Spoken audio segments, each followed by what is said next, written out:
Hello everyone, welcome back to another Google Slideshow video. Today we're talking about whether Blue Tron needs Lorien revealed. Lorien revealed is an auto-include in almost any blue deck, being 3 or 4 Oven Rhinos, a 4 Oven Izzet Murktide, and anywhere from 1 to 4 copies in Izzet Murktide. There's a reason why it rose in price very quickly after the set's release, especially for a common.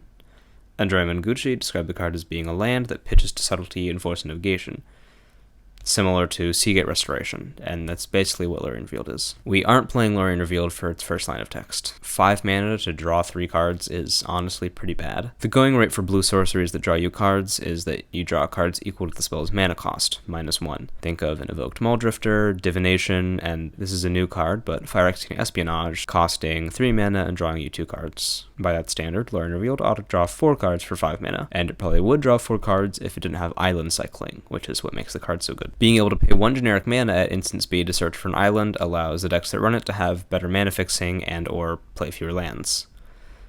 Living End is playing fewer lands and running the 2 creatures from the cycle of the Lord of the Rings land cyclers, Oliphant and Generous End, which are filling the role that Lorien Revealed has in the blue decks. Living End is playing fewer lands and running Oliphant and Generous End, which are filling the role that Lorien Revealed has in blue decks. Remember, these cards are effectively lands that can pitch to free spells. So, does Blue Tron want Lorien Revealed? It's not worth it. Our mana base is made up of 5 basic islands, maybe 6 at the max. We don't want to shave on counter spells or basic lands to slot in 3 or 4 copies of a card that only cycles for our basic islands, and our chances are that we're running Talisman of Dominance for extra blue mana. We do only want 1 or 2 islands in play at a time, since we want to hit Tron on turn 4 or 5, so if we spend mana to cycle away Lorien Revealed to play more islands, we're taking off turns and land drops that we could use to be putting our Tron lands into play, or cracking our maps to tutor up the Tron lands, or transmuting Teleria West to find them. Our mana base is really not hurting for fixing, and we have plenty of ways to search for lands like Expedition Map and T-West, and not to mention all the draw power and card selection we get in our counter spells that draw and Thirst for Knowledge. Additionally, we have plenty of blue cards to exile to Subtlety and Force Negation. I'd also be pretty afraid of Lorien Revealed if we're running it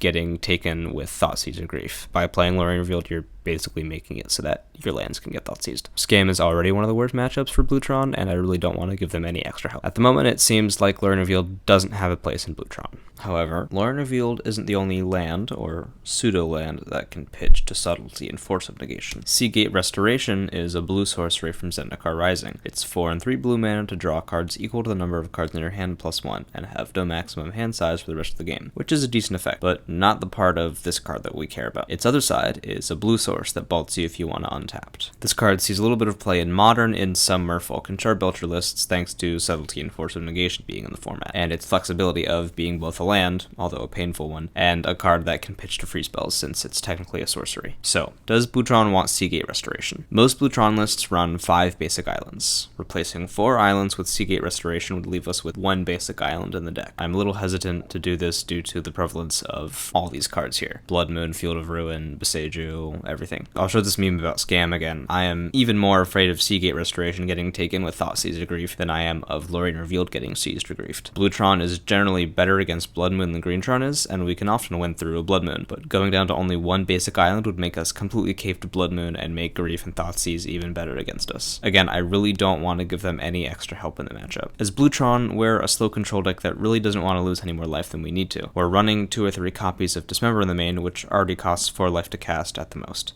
Now, imagine having to bolt in the land that you were going to pay for that 1 generic mana with, making Dismember costs 7 life. Just think about the burn matchup. Not only do we not want to lose extra life against burn, which can often get under us before we stabilize the game state, but if we bring in Platinum Empyrean to shut off their burn spells, we lose the ability to play Seagate Restoration as an untapped land, in addition to losing the ability to pay life for Dismember. Seagate might be better in Blue Tron than Lorien Revealed is, just because it's an actual land, but I'm still not sold on it. I don't think that either of them are a solid addition to the deck right now. As always, I'm interested in your thoughts on whether Blue Tron can or should be running Lorien Revealed or Seagate Restoration or any other similar cards. I have a video about Preordain in progress, which should be coming soon. I'm going to have some more tournament reports coming up because I'm practicing for RCQs, so keep an eye out for those, and I will see you later.